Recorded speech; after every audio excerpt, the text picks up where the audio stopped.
Hi, Paul on the plane here, and welcome to episode 9 of our image analysis series, Faking Space. This video will further explore the famous Earthrise image we analyzed back in episode 1 from the Lunar Reconnaissance Orbiter, or LRO, as there is more to this strange story that we've been given. You may recall that this image originally had a mountain or hill on the left side of the frame near the horizon, but later versions had the mountain or hill removed. If that didn't get you scratching your head, NASA also provided this 3-box image showing how the different LRO cameras, the wide-angle camera and its left and right narrow-angle cameras, were combined to create one image. Notice how each had a tilted box when you apply a forensic analysis to the images. Then, to cap it all off, when you review the revised Earthrise image in all its sharpness and brilliant colors and high-resolution detail, it's clear that NASA attempted to remove the box with the Photoshop-type magic eraser tool. So the mountain was removed, and they tried to remove the box as well. Well, if you thought that was all bizarre enough, you'll really be floored when you see what we're going to reveal in this video. If you'll recall from our mid-season finale, episode 7, we provided some pretty compelling evidence that the image of the Earth was taken from the EPIC camera.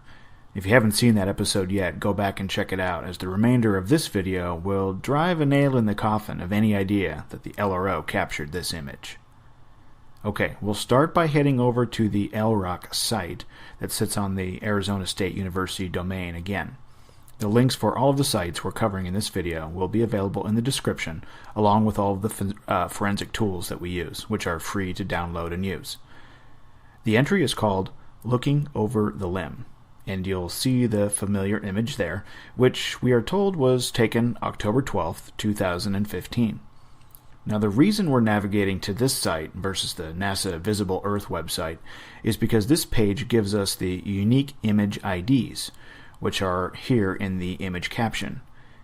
So I've zoomed in so you can see what they read, and that's WAC and a set of numbers and letters. WAC stands for Wide Angle Camera, and then the NAC, or Narrow Angle Camera, and LR at the end of the numbers and letter sequence we assume stands for left and right, since we're told that there is a left and right camera on the LRO. We're going to take these numbers and copy and paste them into this other page we've not shown in any prior videos, but that also sits on the ASU domain. The link is in the description. Okay, we will copy the wide-angle camera numbers and letter sequence here and paste it into the product ID and select all and unfiltered and hit search. And it takes a little bit of time. As you can see that there's something like 400 and something thousand items. 4,100,000 something items, extra digit there. So once it does come up, you're going to see that there's 2 images. And there they are. Wide angle camera with the date, October 12, 2015. So we will click, and we get a very, very thin image. You have to zoom in and check this out. And that's really about as far as you can zoom in. So we're going to have to download these images and have a closer look, because we can't get any closer in this viewer.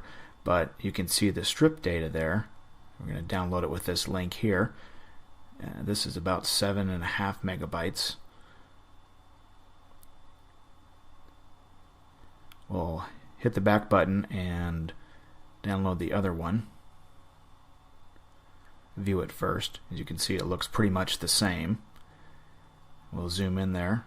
You see the Earth, and you can see that there's it looks like strip data, like we would see from the satellite images that we would get. So we'll download this one as well. It's the bottom of the 3 links. These are TIFF files. That's also about a little bit more than 7 megabytes. All right, let's head back and grab the narrow angle camera. Don't copy in the LR. It won't show up. So just paste that in there, hit all and unfiltered for both of those, and hit the search button. Again, it takes a little while to find it amongst 4-something million images. Items, excuse me. It calls them items. And it looks like, yep, these are new. The numbers are different. The product ID. Alright, so we will see what these look like. And it'll take a little bit. Oh yeah, okay, so this was loaded quickly. And you can see what this looks like when we zoom in. Very, very strange. These are supposedly the raw images from the LRO. We'll download that, and now this file is a lot bigger. This is 27 megabytes.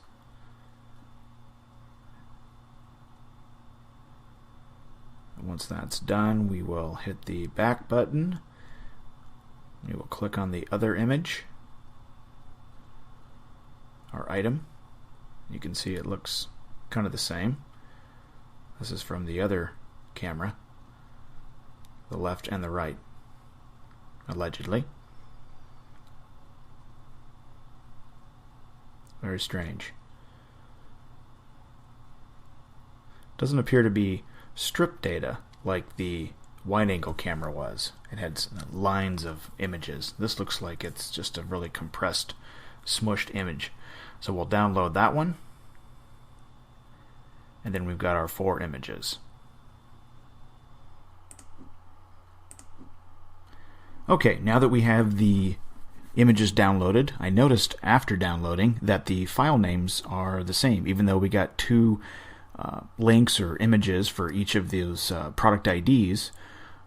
The file names were the same, so the computer just copied them again and put a little parentheses and 1 after them. So it doesn't look like we have a left and a right shot or image.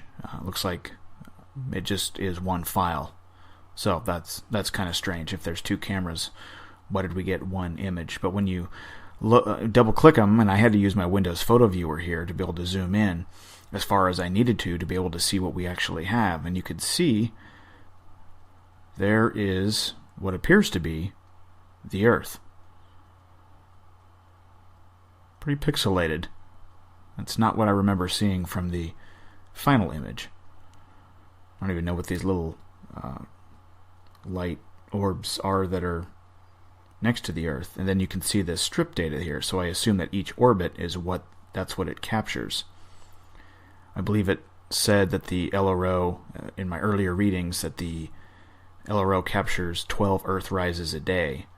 So this must be many, many, many, many days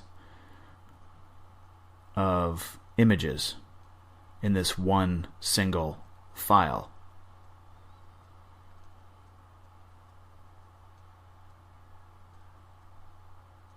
In fact, as you scroll through the Windows viewer here, it has to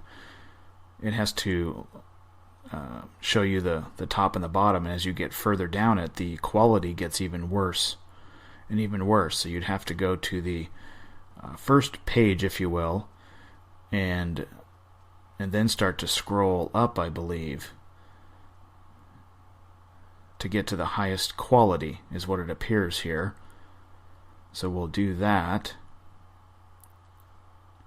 See if the image of the Earth improves at all, because what we're seeing here is, I don't know how you can make out any detail whatsoever, and it's certainly not in color. And remember, this is the wide-angle camera, which is where the color comes from. So there's the very top of the image, and that's as clear as the Earth is going to get.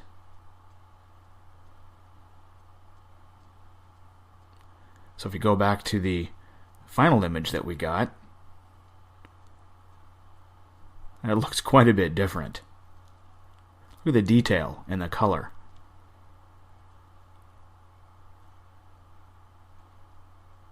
There it is, the Earth. Super sharp, brilliant, colorful. The detail.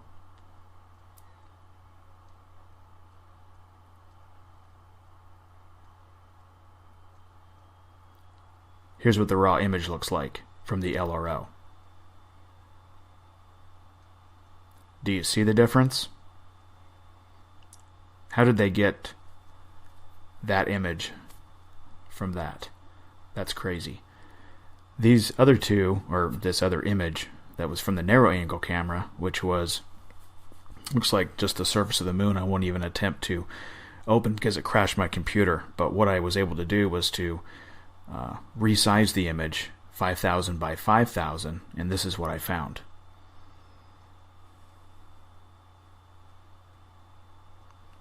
Looks like I'm not sure which way it goes. I think this way. Looks a lot like the other LRO images, which was very interesting in our previous video of analyzing the surface of the moon that the LRO images were giving us. So if we kind of compare these two, pull the lunar surface in here from the final shot, and here's what the quote-unquote raw or unedited looks like. Oops.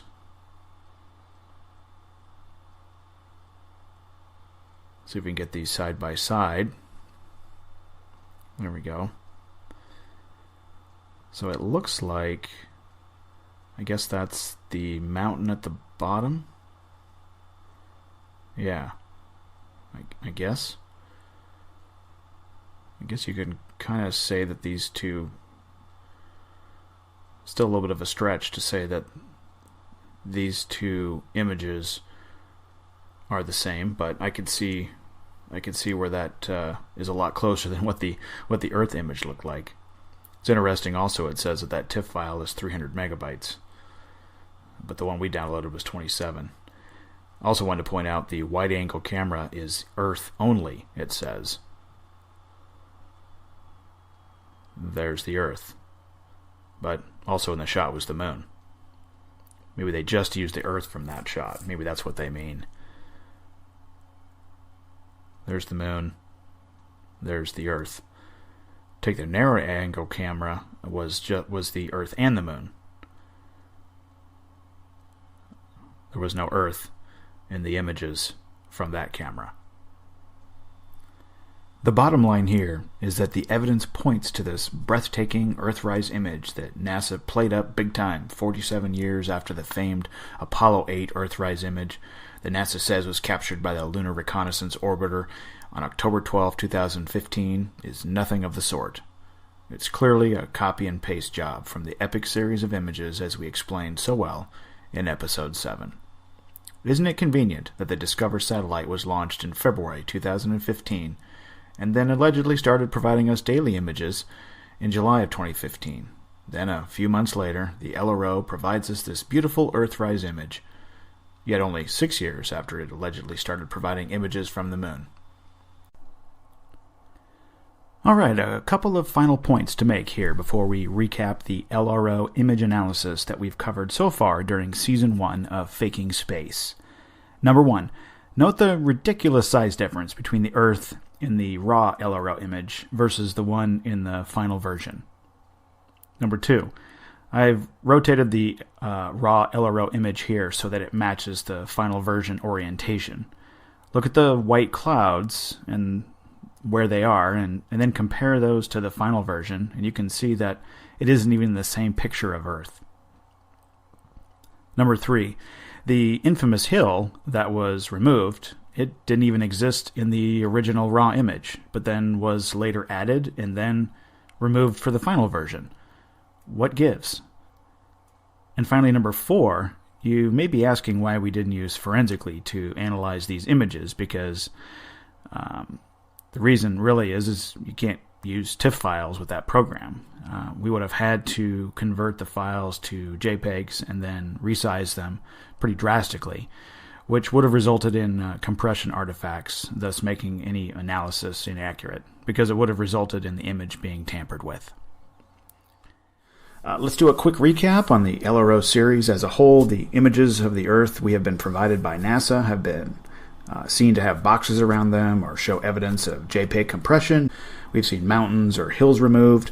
We're told that the image the LRO captured of the Earth in 2010 from 239,000 miles away is a exact mirror image of a composite picture pieced together by stripped data in 2004 from a mere 438 miles away from the Earth.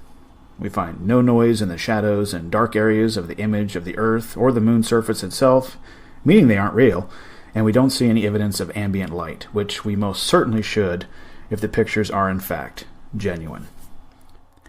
And then we picked up our LRO analysis again in episode 7, and then have thoroughly finished off the LRO, so to speak, in this video, episode 9, by showing evidence that the Earth and the famous LRO Earthrise image was not captured by the LRO camera, as NASA claims, but is a mirror image of a shot captured by Discover's EPIC camera, simply recolored, tilted, and pasted onto an image of the lunar surface. There should be no doubt left in your mind whether these images that NASA has been providing us from the LRO are real or not, especially if you've been performing the same analysis yourself, as we encourage you do. Don't take our word for it. Download the tools. They're free to use. Snag the images off the NASA websites and do the same analysis yourselves. NASA is redefining what a quote-unquote composite image really is, aren't they? We hope you've enjoyed episode 9 of Faking Space. On behalf of Archer Sage, this has been Paul on the Plane. Thanks for watching.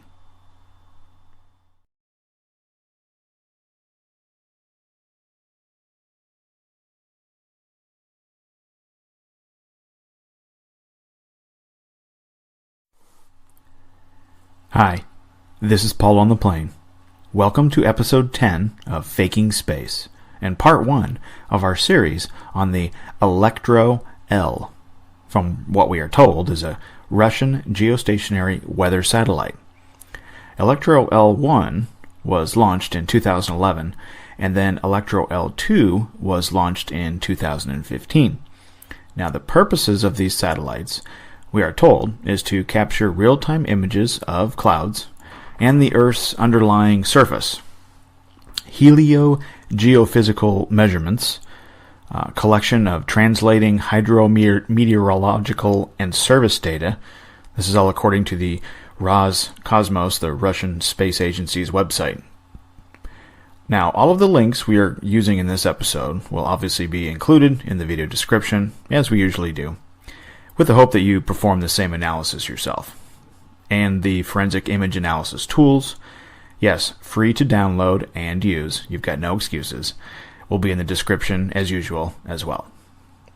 Now, we are going to be downloading and analyzing images from the FTP server on the Russian Space Agency's domain, which you can see here. They provide you the link, and they give you a login ID and password, which are both simply Electro, E-L-E-C-T-R-O, and you can access all the same files. We'll be using the images from the Electro-L2, which are the most recent, and they are posted about every 30 minutes.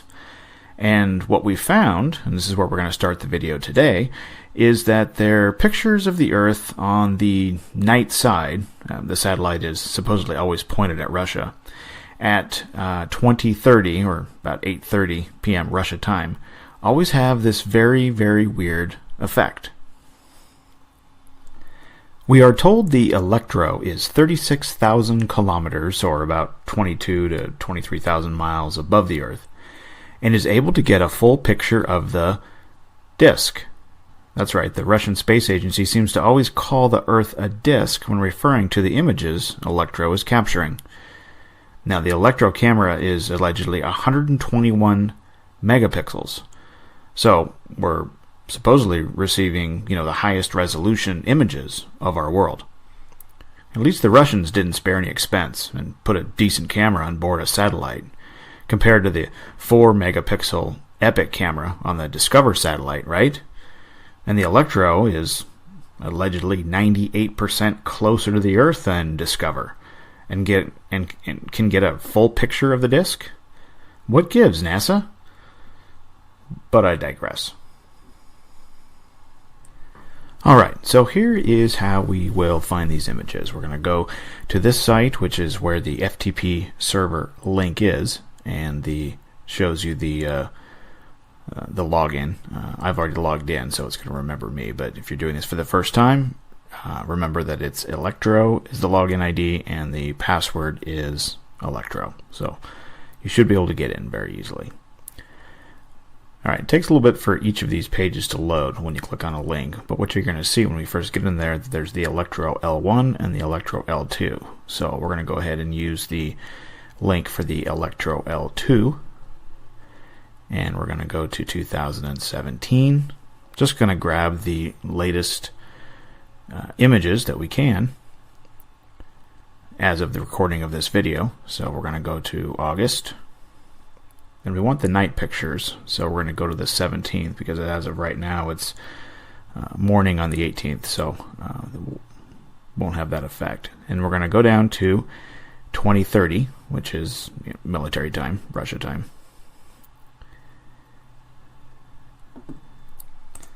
Okay, when this first loads, you're going to see in every one of these times these RGB files. You're going to see a larger one, 2+ megabytes, and then a small one. So I'm going to be using the smaller ones just for the simple fact that they're easier to use in the program like Photoscape. But when we click on the image, you can see this dividing line, this line right down the middle of the disk, which is very weird because we see that in almost all of these days at this exact time. So we're going to go ahead and save this to my hard drive here. And I'll show you what happens, at least on my computer here, when I download the larger file and then try to use it in Photoscape. But we'll let this one load, which is quite a bit larger, as you can see. But even without any sort of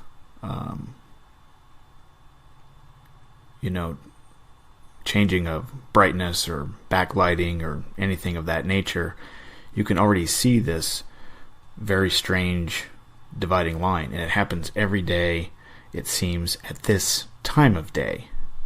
Very, very odd. So we'll save this one as well. The file name is original on that. We'll bring these right into Photoscape, which you guys have seen before. Looks like the original is still downloading. So let's just go ahead and pull in the smaller of the two. And the best way to see this is really just to increase the backlighting. And you can see this thing pop out. Look at that dividing line. Very, very strange.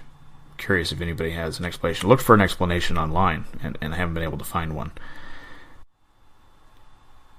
Alright, so let's go back and grab a different day. So I'll just grab the day earlier at the same exact time, so you can see that this wasn't just something unusual or unique that happened on August 17th. Let's just go back to August 16th, and you can do this on your own. Go to pick a random day and go to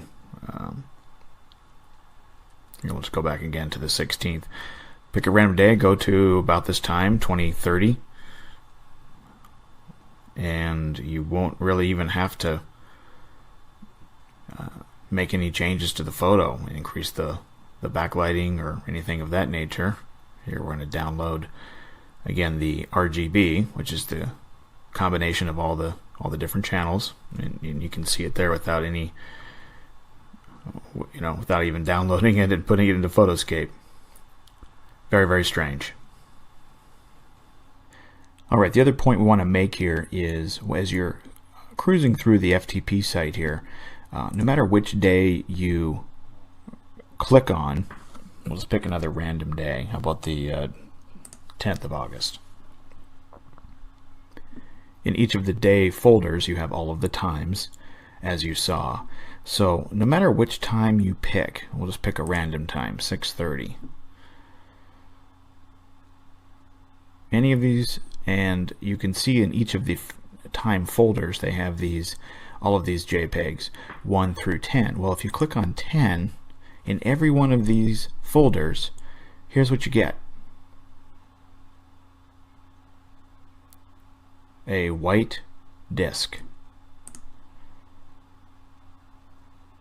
Every single folder. We'll go back and try another one. That was at, I believe, 6:30. We'll go to 18:30. What is this all about? Click on the 10.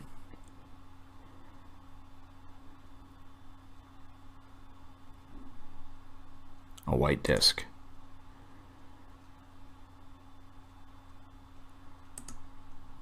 Go to a different day. Takes a while again to navigate through this site. That was August 10. We'll pick August 2nd. Kind of belaboring the point here, but I wanted to show you how weird this is. We'll go and pick an early one. Early in the day. The 10th JPEG. Drum roll, please. A white disk. What's that all about? Alright, and finally, obviously we would be remiss if we did not drop the photo into forensically, and that's what I've done here, looking for noise and ambient light, and not surprised, but we see pretty much the same results as we did with the LRO and Epic images. The background, the space, has no noise, there's no ambient light. This is obviously pasted onto a black background, a fake painted black background. Doesn't react at all like a real photo should. Alright, and one additional note, if you put the image into JPEG Snoop, what you're going to see is a signature match for the Sony CyberShot camera. Which is very interesting because I want you to make a mental note of that, because this is going to come up later in our forensic image analysis series with images from other sources. It does match potentially some other software programs, the compression signatures, but JPEG Snoop is saying it may be an unknown software program. But keep that in mind, that Sony CyberShot.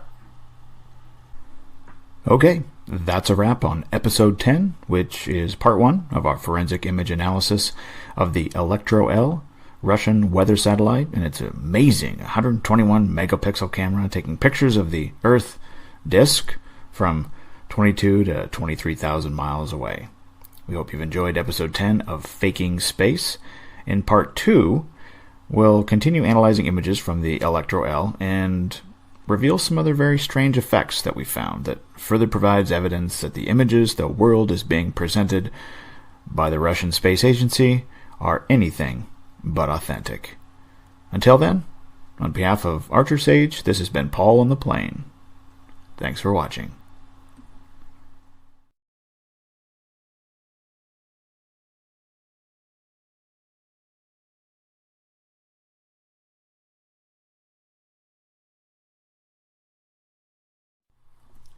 Hi, this is Paul on the Plane.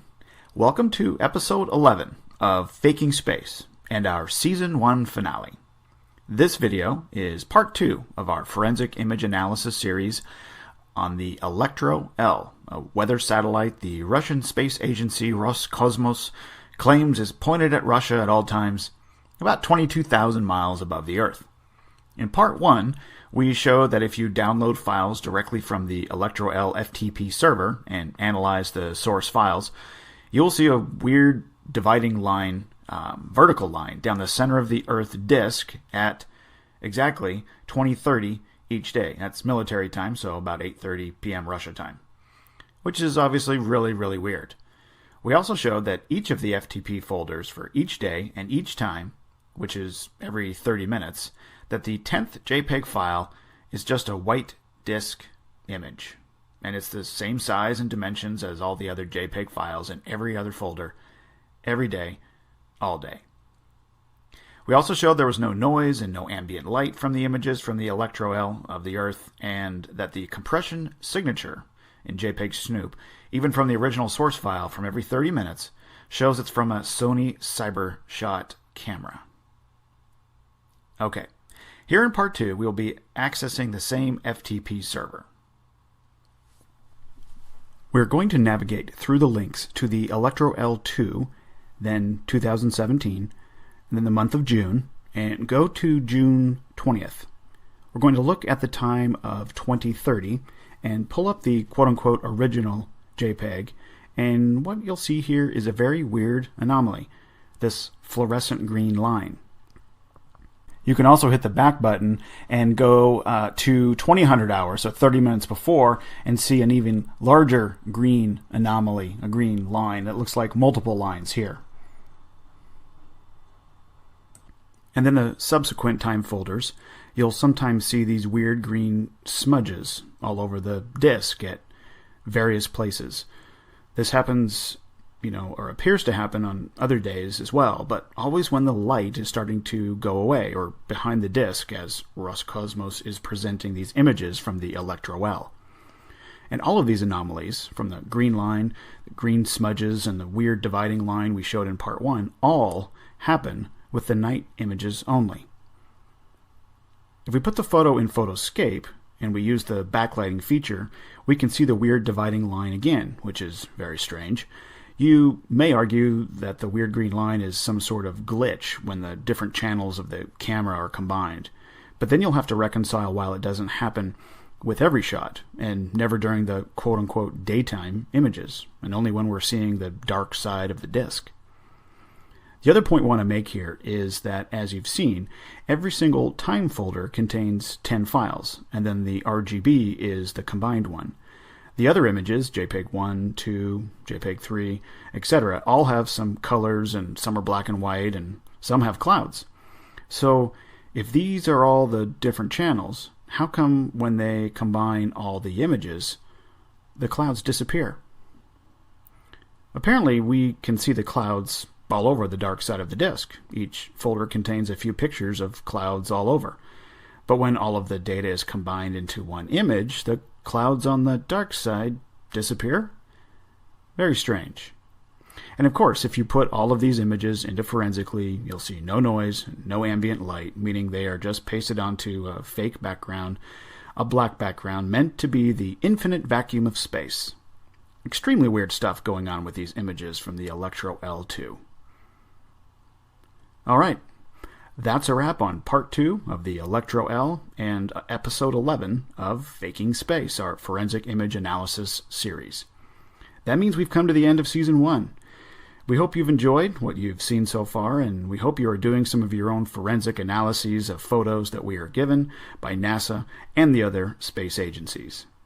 We have a ton more in store, so we will be producing a Season 2 of Faking Space, which will cover some of the other space agencies, a ton more from NASA, including images from Mars, our moon, and the more recent images from the TRAPPIST system in NASA's exoplanet exploration. You won't want to miss it. So with that, thank you for watching. On behalf of Archer Sage, this has been Paul on the Plane. We'll see you next season.